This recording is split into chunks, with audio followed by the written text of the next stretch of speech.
Social মিডিয়াতে দেখলাম এবং গণমাধ্যমগুলোতে সেখানে আমার মনে হয় স্মরণকালের ইতিহাসে সবচাইতে ভয়াবহ বন্যা। আমি মনে করি সময় এসেছে ভারতকে দাঁত ভাঙা জবাব দেওয়ার জন্য। যদি উপদেষ্টারা মনে করে তাহলে লুৎফুজ্জামান বাবরকে তাড়াতাড়ি জেল থেকে বার করেন, ওনাকে ওই জায়গায় বসান, উনি এগুলো খুব ভালো পারবে। সো লুৎফুজ্জামান বাবরকে দ্রুত এই জায়গায় নিয়ে এই দায়িত্ব দেওয়া হোক। ভারতকে কিভাবে সেভেন সিস্টারে কিভাবে কি করতে হয়, উলফাকে কিভাবে সহায়তা করতে হয়, কি করতে হয়, এগুলি উনি খুব ভালো জানেন। দর্শক, যখনই বাংলাদেশের সরকার পরিবর্তন হলো, একের পর এক ষড়যন্ত্রে লিপ্ত হয়ে গেল ভারত। যখন কোনো ষড়যন্ত্র কাজে আসছিল না, ঠিক তখনই ফারাক্কা বাঁধ খুলে দিয়ে বাংলাদেশের অর্ধেক মানুষকেই বন্যায় ডুবিয়ে দিল। মনে হচ্ছে তারা এই বন্যার পানি দিয়েই বাংলাদেশের সাথে যুদ্ধ ঘোষণা করে যাচ্ছে। দর্শক, এই বিষয়ে আর গুরুত্বপূর্ণ কথা বলতে সাংবাদিক ইলিয়াস, চলুন আমরা তার আলোচনা আসলে বুঝতে পারবো ভারত কী রকমের ভয়ঙ্কর ষড়যন্ত্র করতেছে আমাদের দেশ নিয়ে। বাংলাদেশের বেশ কয়েকটি জেলা, নোয়াখালী, কুমিল্লা, লক্ষ্মীপুর, ফেনী সহ ওই অঞ্চলে ব্যাপক বন্যা দেখা দিয়েছে। বন্যার যে ছবি এ পর্যন্ত সোশ্যাল মিডিয়াতে দেখলাম এবং গণমাধ্যমগুলোতে, সেখানে আমার মনে হয় স্মরণকালের ইতিহাসে সবচাইতে ভয়াবহ বন্যা। তো সেই বন্যাটা কেন হয়, এই বন্যা কাদের জন্য, কাদের সৃষ্ট, সে আলোচনায় যাবার আগে ওটা তো মানে দীর্ঘমেয়াদী প্রক্রিয়া, কিন্তু শর্ট টার্মে যে বিষয়গুলো করা যায় সেটা হচ্ছে যে আমার মনে হয় সরকারের সর্বোচ্চ দিয়ে হলেও অন্যান্য জায়গায় কোনো বরাদ্দ যদি কাটছাট করেও হয়, আপাতত যে মানুষগুলো এখানে আছেন তাদের বাঁচানোর জন্য যা যা প্রয়োজন সেটা আমার মনে হয় করা উচিত। সরকারের যদি ফান্ড সমস্যা মনে করে, তাহলে আমাদের কাছে যদি ইন্ডিভিজুয়ালিও যদি বলে যে আমাদের ধরে দিক, প্রয়োজনে মানুষ এক একজনকে ধরে দিক, আমাকে ধরে দিক, আমাকে বলুক যে 1 লাখ টাকা দিতে হবে, আরেকজনকে বলুক, এরকম তারা 2-4 হাজার মানুষের লিস্ট করুক, এই মানুষকে তাদের দিতে হবে, আমরা তাদেরকে দিয়ে দেব। তারপরেও খুব দ্রুততার সাথে এই মানুষগুলোর যা করা প্রয়োজন এই কাজটা করার জন্য তাদের কাছে অনুরোধ জানাচ্ছি। আমি ব্যক্তিগতভাবে কখনো এই ফান্ড কালেকশনের এই জিনিসটাতে আমি যাই না, কারণ হচ্ছে এটাতে গেলে সমস্যা আছে, নানান ধরনেরই হয়। আমার নামে সোশ্যাল মিডিয়াতে আপনার ফেসবুক পেজ টেজ খোলা, অনেকে এইভাবে টাকা টুকা তুলছে বিকাশ নাম্বার দিয়ে, সেখানে এগুলো করছে। আমি আপনাদের সবাইকে এই ব্যাপারে সচেতন থাকবার অনুরোধ করছি। আমি কখনোই এই বিকাশ নাম্বার দিয়ে আমি কোনো মানুষকে দান করতে গেলে এইভাবে ওয়াজ মাহফিল করা যায়, তারপরে মানে স্লোগান টোলোগান দিয়ে আমি দান করি না। আমার যতটুকু সামর্থ্য আছে, আমি যাকে পারি অতটুকু আমি করি। তো যারা আমার নামে ফেসবুক খুলে তারপরে এই ধরনের করছে, তাদেরকে কারা টাকা দিচ্ছে সেটা একান্ত আপনাদের দায়িত্বে আপনারা দিবেন। আমার সেটার সাথে কোনো সংশ্লিষ্টতা নাই, এটা আগে বলে দিলাম। আরেক ফেসবুকের ভেতরে দেখলাম যে আমার নামে পেজ খুলে তারপর লিখেছে যে 2 জন উপদেষ্টার নাম ধরে, নাহিদ এবং আসিফ, তাদের নাম ধরে বলেছে যে তাদের অ্যাকাউন্টের কি টাকা টুকা, এগুলো নিয়ে আলাপ করেছে সেখানে। তো আমি এই ধরনের কোনো কথাবার্তা বলি নাই। আসিফ, নাহিদ সহ ডক্টর মোহাম্মদ ইউনুস উপদেষ্টাদের যারা এইখানে আছেন তাদের উপরে আমার এখনো শতভাগ ভরসা, বিশ্বাস আছে যে তারা বাংলাদেশকে ঠিক যেই দিকে আমাদের দেশের যাওয়া উচিত সেই দিকেই তারা নিয়ে যাচ্ছে বলে আমি বিশ্বাস করি। তো তাদেরকে নিয়ে এখনো কোনো খারাপ মন্তব্য করার মতো সময় এখন পর্যন্ত আমি মনে করি না এসেছে। যাই হোক, সেটা অন্য আলাপ। এটা আপনারা সচেতন থাকবেন, আমার নামে যেন কেউ এই ধরনের কোনো পোস্ট এগুলো করলে এই ব্যাপারে আপনারা সচেতন থাকবেন। আমার ইউটিউব চ্যানেলে প্রতিটা ভিডিওতে আমার যে পেজ, সে পেজের লিঙ্ক দেওয়া আছে, এর বাইরে আমার আর কোনো ফেসবুক পেজ নাই। তো যেটা শুরুতে বলেছিলাম যে বন্যাটা কেন হচ্ছে, খুব মানে একদম অন্তর থেকে শান্তি পেয়েছি যে ঢাকা বিশ্ববিদ্যালয়ে বাংলাদেশ সময় গত রাতে আপনার মিছিল হলো। সেই মিছিলে দেখলাম ভারত বিরোধী নানান ধরনের স্লোগান দেওয়া হচ্ছে। ভারত যদি বন্যায় যদি মানুষ মরে, তারপরে বলছে যে 7 সিস্টার দেব আলাদা করে, এই ধরনের কি স্লোগান দিয়েছে, খুব ভালো লেগেছে। আমি মনে করি সময় এসেছে ভারতকে দাঁত ভাঙা জবাব দেওয়ার জন্য। যদি উপদেষ্টারা মনে করে তাহলে লুৎফুজ্জামান বাবরকে তাড়াতাড়ি জেল থেকে বার করেন, ওনাকে ওই জায়গায় বসান, উনি এগুলো খুব ভালো পারবে। সো লুৎফুজ্জামান বাবরকে দ্রুত এই জায়গায় নিয়ে এই দায়িত্ব দেওয়া হোক। ভারতকে কিভাবে সেভেন সিস্টারে কিভাবে কি করতে হয়, উলফাকে কিভাবে সহায়তা করতে হয়, কি করতে হয়, এগুলি উনি খুব ভালো জানেন। তো আমি মনে করি যে ভারতের সাথে এই ধরনের এই মানে আলগা পিরিতি টিরিতি দেখায় কোনো লাভ নেই। তাদের সাথে সরাসরি অ্যাকশনে যেতে হবে। তারা যুদ্ধ করতে চায়।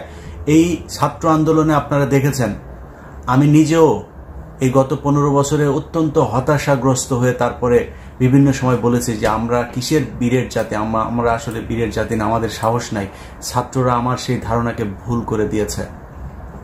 একজনকে গুলি করেছে, তার সামনে বন্দুক নিয়ে গুলি করছে, তারপরে বন্ধুকে নিয়ে তারপরে টেনে হেসড়ে তারপরে সেখান থেকে নিয়ে বেরিয়ে এসেছে। পুলিশ ধরে নিয়ে যাচ্ছে, পুলিশের দিকে চোখ রাঙিয়ে তাকিয়ে আছে, ভয় পায় নাই। গুলি করছে, বুক এভাবে পেতে দিয়েছে পুলিশের বুলেটের সামনে। অতএব এই বাঙালিকে ভয় দেখায় লাভ নাই। এই বাঙালি ভারত যদি নাকি আমাদের উপরে আক্রমণ করে, যদি মনে করেন আমরা ভারতের সাথে যুদ্ধ করলাম, অনেকে বলে থাকে না যে ভারতের সাথে আমরা যুদ্ধ করে পারবো না। ভারতের সাথে যদি, বাংলাদেশের সাথে যদি ভারত যুদ্ধ লাগে, এটা মনে রাখেন, আজকে বলে রাখলাম কথাটা, সবার আগে বাংলাদেশের পাশে এসে দাঁড়াবে পাকিস্তান। তাদের সাথে আমরা আলাদা হয়েছি, তাদের সাথে আমরা এক হইতে আর চাই না। 71-এ কার ভুল ছিল, কার দোষ ছিল, সেটা আমরা ভুলে গিয়েছি। পাকিস্তানের সাথে কৌশলগত কারণে হলো আমাদের অত্যন্ত ভালো সম্পর্ক রাখা খুব জরুরি। ভারতের বাইরে চীন, পাকিস্তান, আমেরিকা, ইসরায়েল, যার সাথে ইচ্ছা সবার সাথে সম্পর্ক ভালো রাখা যাবে। একমাত্র আমাদের শত্রু হচ্ছে ভারত। তাদের ব্যাপারে যে কোনো ধরনের ডিসিশন যদি নিতে হয়, আমার অনুরোধ থাকবে বর্তমান এই যে গভর্নমেন্ট আছে, সেই গভর্নমেন্টের যেই চিফ অ্যাডভাইজার আছেন ডক্টর মোহাম্মদ ইউনুস, আপনার কাছে অনুরোধ, বাংলাদেশের 16 কোটি মানুষ জীবন দেওয়ার জন্য, যুদ্ধ করার জন্য প্রস্তুত। আপনি শুধু সেই ক্ষেত্রটা প্রস্তুত করে দেন, আর কোনো কিছু আমরা চাই না। তারা যুদ্ধ করতে চায়, কিভাবে করতে চায়? অর্থনৈতিক যুদ্ধ করতে চায়, আমাদেরকে পেঁয়াজ দেবে না। পৃথিবীতে বাজার তৈরি করার জন্য বিক্রেতারা ঘোরে, ক্রেতা কখনো কেনার জন্য বিক্রেতা করে না। অতএব আমাদেরকে ভারত পেঁয়াজ মাগনা দেয় না, ভারত আমাদেরকে গরু ফ্রি এমনিতেই দেয় না। তারা বিশ্বের বিভিন্ন দেশে গরু রপ্তানি করে, মাংস রপ্তানি করে। সো আমাদেরকে যে খালি আমরাই নিচ্ছি এরকম কোনো কিছু না। তারা যদি না দেয়, আমাদের দেশে যেই এই শিল্পটা আছে, যে গবাদি পশু উৎপাদন শিল্প আছে, সেটা ভালো হবে। তাদের দেশ থেকে যদি আমরা ডিম না কিনি, মুরগি না কিনি, আমাদের দেশে ফার্ম হবে, মুরগির খামার হবে। তারা আমাদেরকে চিকিৎসা নেওয়ার জন্য খোটা দেয়, আমি মেনে নিচ্ছি যে আমরা চিকিৎসা নিতে সেইখানে যাই। কিন্তু আমাদের সরকার যদি চায় এই দেশে ভালো মানের হাসপাতাল তৈরি করবে, এই দেশের ডাক্তারদেরকে সুযোগ সুবিধা দিয়ে এই দেশের এই হাসপাতালের এই চিকিৎসা খাতে যে দুর্নীতি আছে সেগুলোকে ঠিক করে বাংলাদেশের চিকিৎসা খাত ঠিক করবে, আমি মনে করি একজন মানুষও ভারতে যাবে না। যখন ভারতে বাংলাদেশের মানুষ না যাবে, এটা ভারতের বাংলাদেশের মানুষের কাছ থেকে তাদের টাকা ইনকামের সবচাইতে বড় খাত। এই খাত বন্ধ করে দেন, ভারত অনেক সোজা হয়ে যাবে। তারা চিনি দেবে না, গরু দেবে না, আলু দেবে না, পেঁয়াজ দেবে না, দরকার নাই। আমরা না খেয়ে থাকবো। ডক্টর মোহাম্মদ ইউনুস, আমি বলে রাখলাম, বাংলাদেশের মানুষ 10 বছর আলু খাবে না, পেঁয়াজ খাবে না, লবণ খাবে না, চিনি খাবে না। তারপরও ভারতকে শিক্ষা দিতে এই দেশের মানুষ প্রস্তুত। আর যুদ্ধ করতে চায়, ভারত জীবনে কোনোদিন আমাদের সাথে স্থল যুদ্ধ করবে না। সম্মুখ যুদ্ধে কোনোদিন ভারত আমাদের সাথে লাগতে আসবে না, তারা পারবেও না। আর পারমাণবিক হামলা করবেন, বড় ভাই ওইদিকে আছে। বাংলাদেশের উপরে যদি পারমাণবিক হামলা বা এই ধরনের কোনো হুমকি বা মানে প্র্যাকটিক্যালি যদি এই ধরনের কোনো কিছু করা হয়, সেটার জন্য পাকিস্তান সাথে সাথে সেটার জবাব দেবে, আমি বিশ্বাস করি। আপনি এই আন্দোলনে দেখেন, পাকিস্তানে এখন যে আন্দোলন চলছে সরকার বিরোধী, এই সরকার পতন আন্দোলনে যতগুলো পাকিস্তানের পতাকা আছে ততগুলো বাংলাদেশের পতাকা আছে। পাকিস্তানের মানুষ আমাদের শত্রু না। এই দেশের শেখ মুজিব এই বদমাইশ ক্ষমতায় আসার জন্য রয়ের সাথে মিলে রয়ের যেই পরিকল্পনা সেটা বাংলাদেশে বাস্তবায়ন করেছে। আদমজি জুট মিলে কারা মানুষ মেরেছিল, 14ই ডিসেম্বরে কারা মানুষ মেরেছিল, এগুলো নিয়ে বহু তদন্ত করা দরকার আছে। বাদ দিলাম সেগুলো, সেই দিন শেষ। পৃথিবীতে বহু দেশের সাথে বহু দেশের হয়েছে, যুদ্ধ হয়েছে। পৃথিবীতে এই পর্যন্ত একবার পারমাণবিক যুদ্ধ হয়েছে, একবার। সেটা জাপানে আমেরিকা মেরেছে। সেই পারমাণবিক যুদ্ধ যাদের সাথে হয়েছে, যাদের উপরে পারমাণবিক বোমা নিক্ষেপ করা হয়েছিল, সেই জাপান এখন আমেরিকার সবচাইতে ভালো বন্ধু। পৃথিবীতে এরকম বহু উদাহরণ আছে। তো আমরা পাকিস্তানের সাথে আমরা আলাদা হয়েছি, কিন্তু বাংলাদেশের মানুষের সাথে পাকিস্তানের মানুষের কোনো দ্বন্দ্ব নাই। ওই সময় যারা রাজনীতি করতো তাদের সমস্যা, পাকিস্তানের রাজনীতিবিদদেরও ওই সময়ের পলিসিতে ভুল আছে। আর বাংলাদেশে ছিল হচ্ছে রয়ের এই মালায়নের বাচ্চা আপনার শেখ মুজিব, বাপ ছিল ওই আপনার হিন্দু, ও রক্তটা হিন্দু, যেই কারণে ওরা এখন পর্যন্ত ওই আপনার করতে পারে না, ভারতের কাছ থেকে ওরা বের হইতে পারে না। আমরা হিন্দুদের মানে ধর্ম নিয়ে হিন্দুদেরকে আমি কোনো কটাক্ষ করছি না, আপনাদের ব্যাপারে আমাদের কোনো নাই, কিন্তু আমার মুসলমান যখন কিনা ভারতের পক্ষ হয়ে কাজ করে তখন আমি আমার জায়গাটা আমি পরিষ্কার করলাম। সো কে হিন্দু কে মুসলমান সেটা আমার দেখার বিষয় না। আমার দেশ নিয়ে এই শেখ মুজিব, যার বাপ যে হচ্ছে কিনা মানে এই আপনার অবৈধ পয়দা, তার বাপ ছিল হচ্ছে হিন্দু, সে এসে তারপরে মুসলমানের ঘরে উঠছে, কিন্তু রক্তটা তো হিন্দুদেরই, ওই হিন্দুদের প্রতি টান ছিল। বাংলাদেশের সাথে এই পাকিস্তানের এই যে এগুলো আপনার রয়ের হয়ে তারপরে কাজ করে দুই দেশের ভিতরে যুদ্ধ বাজাইছে। সো এই শেখ মুজিব হচ্ছে আপনার আমাদের যেই ক্ষতি, সেই ক্ষতির শুরুটা করে দিয়ে গেছে, সেটার পরেরটা শেখ হাসিনা করেছে। সো সেখান থেকে বের হইতে আমাদের সময় লাগবে, কিন্তু আমি মনে করি এই পদক্ষেপগুলো নিতে দেরি হয়ে যাচ্ছে। আমাদের যে এই জাতীয় সঙ্গীত, এই জাতীয় সঙ্গীত খুব দ্রুত পরিবর্তন করা উচিত, কারণ আরেক দেশের কোনো নকল করা গানের আপনার লিরিক কখনো বাংলাদেশের হইতে পারে না, জাতীয় সঙ্গীত হইতে পারে না। এটাতে যদি কারো কোনো আপত্তি থাকে, কারো কোনো তর্ক বিতর্ক থাকে, কারো কোনো সন্দেহ থাকে, তাহলে আমার কাছে আসতে পারেন, আমাকে তিনি আপনার দিবেন, এভিডেন্স দিবেন, আমি এভিডেন্স দিব। যদি আমি প্রমাণ করতে পারি যে সে এই রবীন্দ্রনাথ ঠাকুর এটা চুরি করে এনে তারপরে আমাদের দেশের বানিয়েছে, তাহলে এটা বাদ দিতে হবে। আর যদি মনে করেন যে এটা অলরেডি প্রুভড, তাহলে অতি সত্বর এটা বন্ধ করার ব্যবস্থা করতে হবে। আমাদেরকে যখন মনে চাবে তখন পানি দিয়ে মারবেন, যখন মনে চাবে তখন পানি টাইনে নিয়ে যাবেন।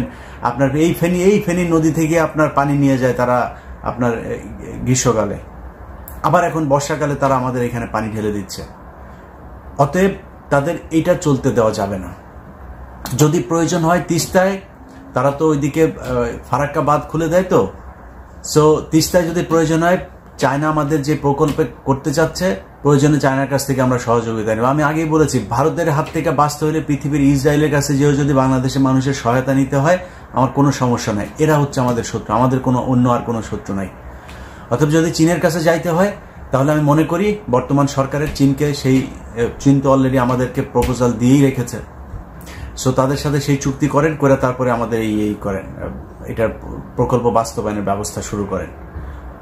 আর এরপরে ভারত যদি নাকি মনে করে এইসব পদক্ষেপ নেয়ার কারণে আমাদের সাথে যুদ্ধ করবে, ডক্টর মোহাম্মদ ইউনূস আপনাকে বলে দিলাম, তারেক রহমান আপনাকে বলে রাখলাম, যে বাংলাদেশের 16 কোটি মানুষ যেদিন থেকে যখন থেকে ডাক দিবেন, বাংলাদেশের 16 কোটি মানুষ আপনাদের ডাকে যুদ্ধে নামার জন্য প্রস্তুত হয়ে আছে। বাংলাদেশের মানুষ যুদ্ধ করতে চায়, তারা যখন লাগতে চায় তখন আসুক। আমি বহুদিন ধরে বলছি, বহুদিন ধরে, যে বাংলাদেশের সব সমস্যার মূল কারণ হচ্ছে এই ভারত। তারেক রহমান, আপনার কাছে অনুরোধ, হয়তো বাংলাদেশে সেই ইভেন্চুয়ালি আপনি ক্ষমতায় আসবেন, আপনি প্রধানমন্ত্রী হবেন, আপনার কাছে অনুরোধ, এখনো পর্যন্ত আপনার দলে কালকে 2 জনকে সদস্যপদ স্থগিত করা হয়েছে, খুব খুশি হয়েছে, এটা বহুদিন আগে দরকার ছিল। এই শামা ওবায়েদের স্বামী হচ্ছে আওয়ামী লীগ, তো আওয়ামীপন্থী এরকম একজন ব্যবসায়ীর স্ত্রী, তাকে কেন আমি খুব অবাক হইতাম, ভয়ে কিছু বলতে পারতাম না, যে একবার আওয়ামী লীগকে খেপাইছে, আবার বিএনপিকে খেপাবো, অনেক কথা চাইলেও বলতে পারি না। তো এ থাকে কিভাবে? তার সাথে আরেকজন কৃষক দলের, আমি ওনার ব্যাপারে আমি জানি না, ওনার ব্যাপারে আমার কোনো আইডিয়া নাই, যার 2 জনকে সদস্যপদ স্থগিত করা হয়েছে। এরকম যদি প্রয়োজন হয়, মির্জা ফখরুল থেকে শুরু করে যদি আর যারা এই রয়ের হয়ে কাজ করেছে, আওয়ামী লীগের এবং ইন্ডিয়ার টাকা নিয়েছে, যাদের লিঙ্ক আছে বা টাকা পয়সা লেনদেনের ভিডিও টিডিও আছে, এদেরকে খুঁজে বের করে তারপরে আপনি এই দল থেকে বহিষ্কার করেন। আপনাকে বললাম, আমি আমার জায়গা থেকে আমার বিশ্বাস, মানুষের সাথে তো কম চলাফেরা হয় না, মানুষের কম মন্তব্য শুনি না। বাংলাদেশের মানুষ, আপনি যদি সরাসরি ভারতের বিরুদ্ধে কথা বলেন, মালদ্বীপের মইজুর মতো, কিংবা শ্রীলঙ্কার মতো, কিংবা নেপালের মতো, পাকিস্তানের মতো, এইসব দেশ কিন্তু সরাসরি ভারতের বিরুদ্ধে যুদ্ধ ঘোষণা করে টিকে আছে। আপনার জনপ্রিয়তা এখন যা আছে তার চাইতে আরো কয়েকশো গুণ বৃদ্ধি পাবে যদি ভারতের বিরুদ্ধে আপনি ডাক দেন। অতএব আমি মনে করি তাদের সাথে প্রকাশ্যে একদম সরাসরি ডিক্লেয়ার করে তারপরে যুদ্ধ করার সময় এসেছে। ওরা যেমনি যুদ্ধ করতে চায়, অর্থনৈতিক, সাংস্কৃতিক, ধর্মীয়, এমনি সামরিক যুদ্ধ যা মনে চায় ওরা করতে আসুক, আমরা যুদ্ধ করার জন্য প্রস্তুত। সো আমি মনে করি, যেটা আগে থেকেও বলছি, বাংলাদেশের শত্রু একমাত্র ভারত। সব সমস্যার মূল কারণ হচ্ছে ভারত। আজকে দেখেন ডক্টর মোহাম্মদ ইউনূস দেশ চালাচ্ছে, শেখ হাসিনা যাওয়ার পরে বাংলাদেশের মানুষ বিজয় উদযাপন করছে, সেইখানেও বাগড়া হয়ে দাঁড়িয়েছে এই ভারত। তারা চায় না এই দেশ ঠান্ডা থাকুক। এই যে পানি ছেড়ে দেওয়া এখন, এই যে নানান ধরনের তাদের মিডিয়াতে আমাদের দেশের বিরূপ মন্তব্য করা, আমাদের দেশের সংখ্যালঘু যাদেরকে বলা হয় হিন্দু, তাদের উপরে নানান ধরনের কল্পকাহিনী বানায় এগুলো বিভিন্ন জায়গায় প্রচার করা, সব কিছুর পেছনে দেখেন তারা। এই শেখ হাসিনা 15 বছর যে এই দেশে মানুষকে গণহত্যা করেছে, এইটার পেছনেও এই ভারত। অতএব ভারত যে আমাদের শত্রু সেটা আমরা এখন চিনেছি। বাংলাদেশের মানুষের মধ্যে আমরা সেই পরিস্থিতিটা তৈরি করেছি, সেই মানসিকতাটা তৈরি করেছি যে তারা ভারতকে এখন প্রচন্ড রকমের ঘৃণা করে। আপনাকে অনুরোধ থাকবে, যারাই বাংলাদেশে রাজনীতি করবেন তাদের কাছে অনুরোধ থাকবেন, ভারতের বিরোধিতাটা সরাসরি করতে হবে। যে মানুষগুলো আজকে মরছে বন্যার পানিতে, দেশের অর্থনীতি নষ্ট হচ্ছে, এই সব কিছুর জন্য ভারত দায়ী, এবং সেটা সরাসরি বলতে হবে। সেটা যদি না বলা যায়, সেটার যদি অ্যাকশন না নেওয়া যায়, তাহলে কোনোদিন এই সমস্যার সমাধান হবে না। যাই হোক, বাংলাদেশের ভাইয়েরা, ভারতের বিরুদ্ধে আমাদের একদম এক দফা এক দাবি। হরে কৃষ্ণ হরে রামের মেয়েকে আমরা পাঠাইছি ওই দেশে, এখন হচ্ছে আপনার এই ভারতের সাথে সরাসরি যুদ্ধ করার সময়। এক দাবি, ইন্ডিয়া আউট। এই বাক্যে আমরা সবাই মিলে একসাথে হব। দেশের যেইখানে, যেই মতের, যেই দলের, যেইভাবেই থাকুক, সবাই আমরা এক। আল্লাহ হাফেজ। আলোচনা শুনেছেন, শুনে বুঝতে পেরেছেন ভারত কি করতে যাচ্ছে। এখনই একটা আমি বলবো মুখ্যম সময় ভারতের বিরুদ্ধে রুখে দাঁড়াবার, ভারতের বিরুদ্ধে পাল্টা পদক্ষেপ তৈরি করার। এতদিন তো আমরা গোলামির জিঞ্জির, গোলামির এই দাসত্বের জীবনযাপন করেছি, এখন আর সেটা নেই। এখন ভারত যা করবে আমাদের কিছুটা হলো সেটা প্রতিবাদ করতে হবে, সেটার কিছুটা হলো রুখে দেওয়ার চেষ্টা করতে হবে, তাহলেই হতে হবে।